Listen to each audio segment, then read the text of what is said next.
Let's be honest, there's a moment every man remembers, the moment you realized you weren't in control of your own emotions anymore. Your thoughts kept circling her, your focus narrowed, your chest tightened when she pulled away, and relaxed when she leaned in. That unease you felt in the first 15 seconds of this video, that's not accidental, that's recognition.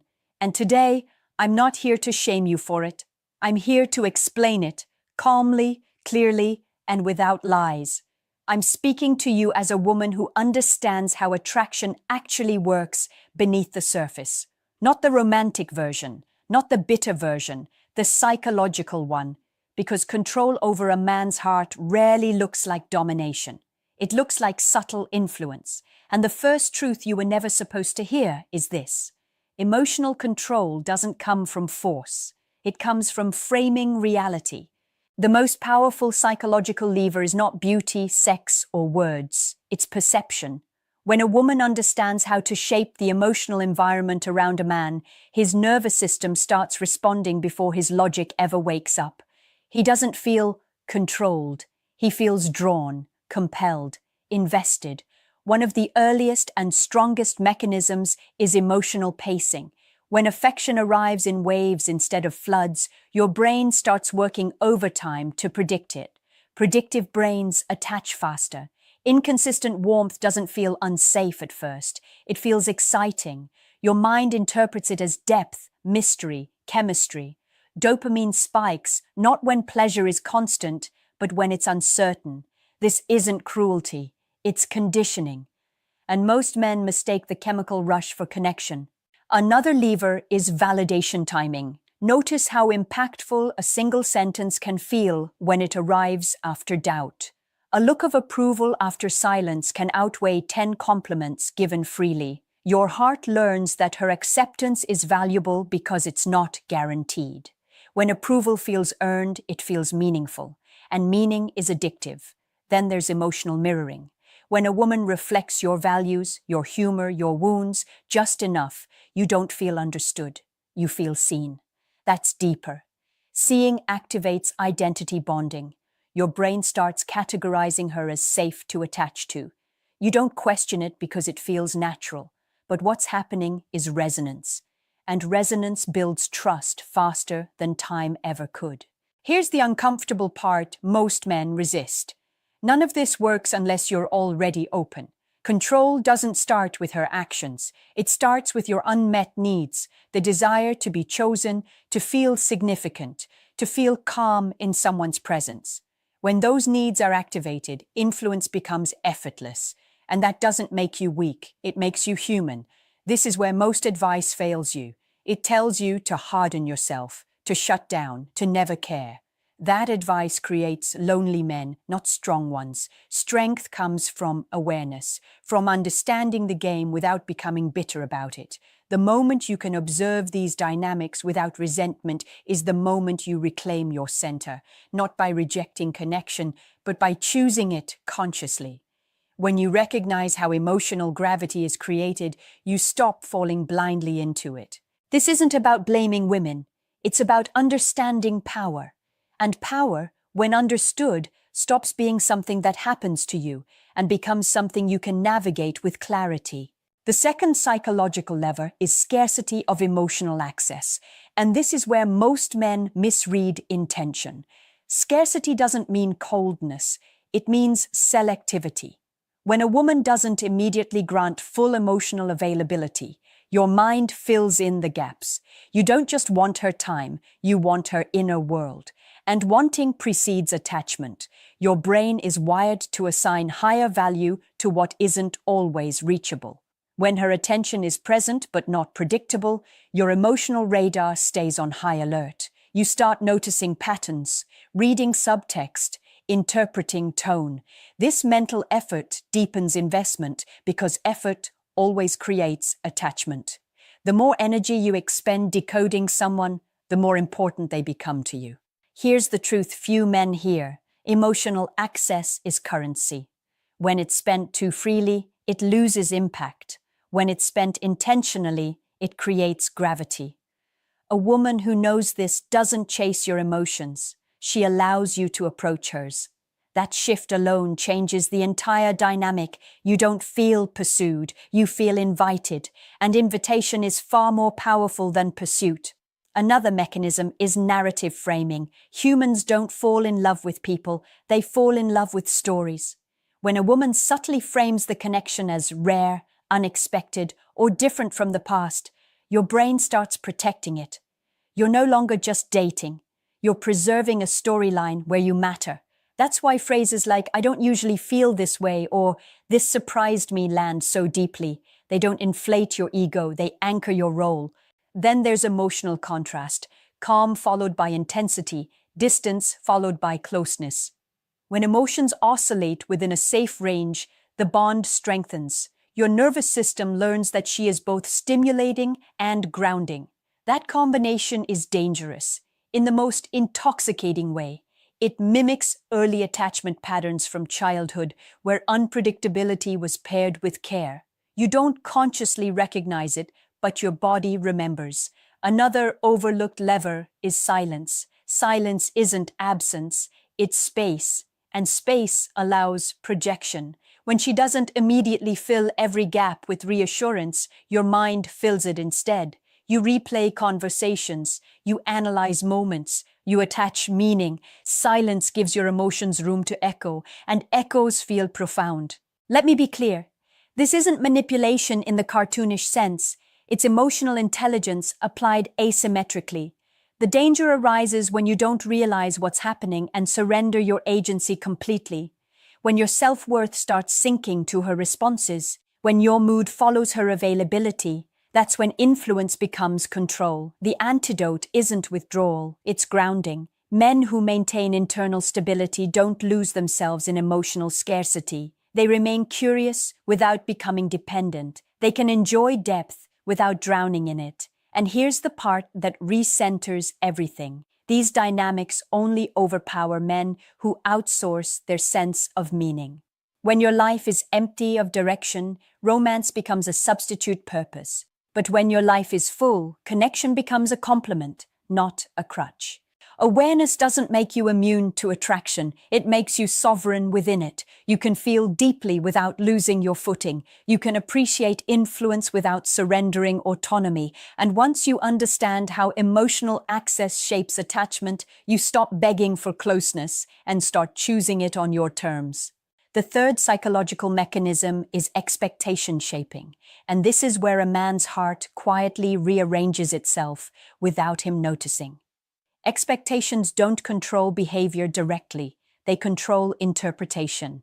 And interpretation determines emotional reality. When a woman subtly sets expectations early, your mind begins filtering everything through that lens. It often starts small, a comment about what she values, a boundary stated without apology, a reaction that teaches you what earns warmth and what earns distance. Over time, you stop asking what you want and start asking what fits the emotional frame she's established. This isn't obedience, it's alignment. And alignment feels good because it reduces uncertainty. Your brain craves predictability in meaning, not in outcomes. When you understand the emotional rules of engagement, you relax into them. That relaxation is dangerous because it lowers vigilance. You feel safe. And safety opens attachment channels faster than excitement ever could. Another layer of expectation shaping is future projection. When a woman speaks about potential without promising anything, your imagination does the work. Statements that hint at someday, if things continue, or I could see this becoming, activate long-term thinking. Your brain starts investing emotionally in outcomes that don't yet exist. And once invested, you behave in ways that protect that imagined future. This is why men sometimes feel they're falling without a clear moment it happened. There was no dramatic confession, no sudden shift, just a gradual internal reorganization. Your priorities subtly changed, your tolerance adjusted, your emotional baseline moved closer to her. Then there's the reinforcement loop. Positive responses arrive when your behavior matches the frame. When it doesn't, there's a gentle withdrawal. Not punishment, feedback. your nervous system learns quickly. You adapt without resentment because the correction feels reasonable, logical, fair, and that's what makes it effective. Here's the truth that unsettles most men. You don't resist this process because it doesn't feel like control. It feels like growth. You tell yourself you're becoming better, more thoughtful, more attuned, and often you are. The danger isn't improvement, it's direction. Who decides what better means? Another subtle technique is emotional pacing of vulnerability. When she shares just enough personal truth to invite yours, but not enough to fully expose herself, the balance tilts. You feel trusted, so you open up. Once you do, the bond deepens asymmetrically. Your emotional investment increases faster than hers, even if her interest is genuine. This creates perceived stakes. You've revealed something real. That revelation becomes a tether. You care more because more of you is now involved. And caring increases sensitivity. Sensitivity increases influence. None of this means you're being played. It means you're human in a system designed around human psychology. The mistake is thinking awareness ruins romance. It doesn't. It refines it. Men who understand expectation shaping don't become rigid or cynical. They become intentional. They notice when their inner compass starts drifting. They pause. They ask whether alignment is mutual or one-sided. And when alignment is mutual, these same dynamics become beautiful. Two people shaping expectations together, consciously, respectfully. That's not control. That's partnership. The key difference is choice. When you choose the frame instead of unconsciously entering it, your heart remains open but not owned. The fourth psychological lever is emotional anchoring, and this is where memory and feeling fuse into something powerful. An anchor is created when a strong emotional state is consistently paired with a specific person. Over time, the presence of that person alone can trigger the emotion, without effort, without logic. Think about moments when you felt most understood, most calm, or most alive around her. Those moments weren't random. When intense emotion, comfort after stress, warmth after isolation, excitement after monotony, is paired with connection, your nervous system records it. She becomes associated with relief, with reward, with emotional regulation. This is why timing matters more than intensity. A kind word when you're already fine is pleasant. A kind word when you're depleted is unforgettable. Your brain tags it as essential, and once tagged, it seeks repetition. You don't just like her, you feel better because of her. Another form of anchoring comes through shared firsts. First, deep conversation. First moment of silence that felt safe. First time you laughed when you didn't think you could. Firsts carve grooves in memory. When a woman intentionally creates or recognizes these moments, they bond more deeply than routine ever could. Then there's co-regulation, when her emotional state stabilizes yours, when her calm slows your breathing, or her presence eases your tension. You begin outsourcing regulation. You don't notice it happening. You just know that being near her feels like home, and home is hard to walk away from. Here's where many men lose clarity. Emotional anchoring feels like destiny, like chemistry, like something rare and unrepeatable, but chemistry is often familiarity mixed with relief. When someone consistently meets you at the edge of your stress and brings you back to center, your body attaches before your mind can evaluate. Another layer is contrast anchoring. If she's present during your highs and absent during your lows, or vice versa, the imbalance intensifies the effect. Your emotions spike in her presence and drop in her absence. That swing creates craving, not for her specifically, but for the state you associate with her. This is why breakups can feel physically painful. Your nervous system isn't grieving a person, it's losing an anchor. The emotional regulation you leaned on is gone, and your body protests. Understanding this doesn't mean avoiding anchors. Humans need them. The danger is unidirectional anchoring, when your emotional equilibrium depends more on her than on yourself. Men who retain power cultivate multiple anchors. Purpose, brotherhood, physical discipline, creative expression. When romance becomes one anchor among many, it enhances life instead of consuming it. And here's the quiet truth. Women are drawn to anchored men. Men who feel deeply but don't collapse when connection wavers. Men whose emotional centers are grounded internally. When anchoring is mutual and balanced, it creates safety instead of dependency. Two people become a place of rest for each other, not a replacement for self-regulation. Awareness turns attachment from a trap into a choice, and choice is where real intimacy begins. Section 5. The fifth psychological lever is identity reinforcement, and this one reshapes a man from the inside out. When a woman consistently reflects a specific version of you back to yourself, that version starts to solidify. You don't just feel liked, you feel recognized. And recognition is one of the strongest human needs. It often sounds subtle. You're not like most men. You're more thoughtful than you realize. You handle pressure differently. These statements don't flatter randomly, they define. Your brain starts protecting that identity because losing it would feel like losing status in her eyes. So you behave in ways that maintain the reflection she's given you. This isn't deception, it's reinforcement. When someone names a trait you already suspect you have, it strengthens it. But when that reinforcement becomes the primary mirror you rely on, influence increases. You don't want to disappoint the image she sees, and slowly, her perception becomes part of your self-concept. Another layer is selective admiration. When appreciation is focused on specific behaviors, your discipline, your restraint, your ambition, it subtly guides your priorities. You invest more energy into what earns that admiration, not because you're controlled, but because meaning has been attached to those actions. Then there's emotional contrast again. When identity reinforcement is followed by challenge, when she holds you to the standard she's named, you rise to meet it. Challenge framed as belief feels empowering, not critical. You tell yourself you're becoming more of who you truly are. And in many cases, you are.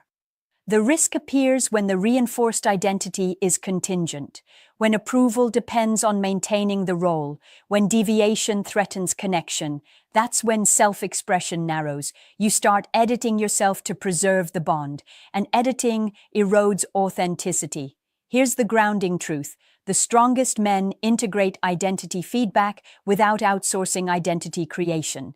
They listen without surrendering authorship. They appreciate reflection without becoming dependent on it. When identity reinforcement is mutual, it creates growth. Two people seeing potential in each other and calling it forward. When it's one-sided, it becomes quiet control. And now I want to leave you with something personal, something that determines whether these dynamics empower you or trap you. The fifth psychological lever is identity reinforcement, and this one reshapes a man from the inside out. When a woman consistently reflects a specific version of you back to yourself, that version starts to solidify. You don't just feel liked, you feel recognized. And recognition is one of the strongest human needs. It often sounds subtle. You're not like most men. You're more thoughtful than you realize. You handle pressure differently. These statements don't flatter randomly. They define. Your brain starts protecting that identity because losing it would feel like losing status in her eyes. So you behave in ways that maintain the reflection she's given you. This isn't deception, it's reinforcement. When someone names a trait you already suspect you have, it strengthens it. But when that reinforcement becomes the primary mirror you rely on, influence increases. You don't want to disappoint the image she sees. And slowly, her perception becomes part of your self-concept. Another layer is selective admiration. When appreciation is focused on specific behaviors, your discipline, your restraint, your ambition, it subtly guides your priorities. You invest more energy into what earns that admiration, not because you're controlled, but because meaning has been attached to those actions. Then there's emotional contrast again. When identity reinforcement is followed by challenge, when she holds you to the standard she's named, you rise to meet it. Challenge framed as belief feels empowering, not critical. You tell yourself you're becoming more of who you truly are, and in many cases, You are. The risk appears when the reinforced identity is contingent, when approval depends on maintaining the role, when deviation threatens connection. That's when self-expression narrows. You start editing yourself to preserve the bond, and editing erodes authenticity. Here's the grounding truth. The strongest men integrate identity feedback without outsourcing identity creation. They listen without surrendering authorship. They appreciate reflection without becoming dependent on it. When identity reinforcement is mutual, it creates growth. Two people seeing potential in each other and calling it forward. When it's one-sided, it becomes quiet control. And now I want to leave you with something personal, something that determines whether these dynamics empower you or trap you. There's a final truth most men never hear, because it doesn't benefit anyone who profits from your confusion. The deepest form of control over a man's heart doesn't come from tactics, silence, validation, or identity reinforcement. It comes from permission. The moment you give someone permission to define your emotional weather, you hand them leverage, often without realizing it. Here's what separates men who feel used from men who feel fulfilled. Awareness paired with responsibility. Awareness without responsibility turns into paranoia. Responsibility without awareness turns into submission. But when you hold both, something changes. You stop asking, "Is she controlling me?" and start asking, "Where did I stop leading myself?" A woman can only influence the parts of you that are unguarded by purpose. When your days lack direction, your heart looks for gravity elsewhere. When your standards are vague, emotional intensity fills the gap. When your sense of worth is negotiable, validation becomes currency. None of this makes you weak, it makes you unfinished. And here's the part that reclaims your power. Every psychological lever you've heard about today only works when it replaces something that should already exist inside you. Stability, meaning, self-respect, emotional literacy. When those are present, influence turns into attraction instead of control. This is why some men experience the same behaviors as intoxicating, while others experience them as transparent. The difference isn't intelligence, it's grounding. A grounded man can feel deeply without losing center. He can enjoy mystery without abandoning clarity. He can be moved without being managed. Women don't respect men who are unreachable. They respect men who are rooted, men who choose connection instead of needing it, men whose hearts are open but whose lives are already full. And let me be clear, this isn't about winning against women. That mindset keeps you trapped in reaction. This is about winning yourself back, about understanding emotional dynamics so you can participate consciously, not defensively. Because when you stop trying to protect your heart from influence and start strengthening it with intention, everything shifts. You stop fearing loss. You stop chasing certainty. You stop mistaking intensity for intimacy, and suddenly the same psychological tools that once pulled you off balance become visible, manageable, even beautiful when shared mutually. So here's the personal equation I want you to sit with and answer honestly in the comments, not for me, but for yourself. If the relationship disappeared tomorrow, how much of my identity, peace, and direction would remain untouched? Write your answer below. Read other men's answers. You'll realize how many are walking the same edge in silence. If this video gave you language for something you felt but never understood, like it. Subscribe for clarity instead of comfort. And share this with one man you care about, because the men who need this most are usually the ones who never talk about it.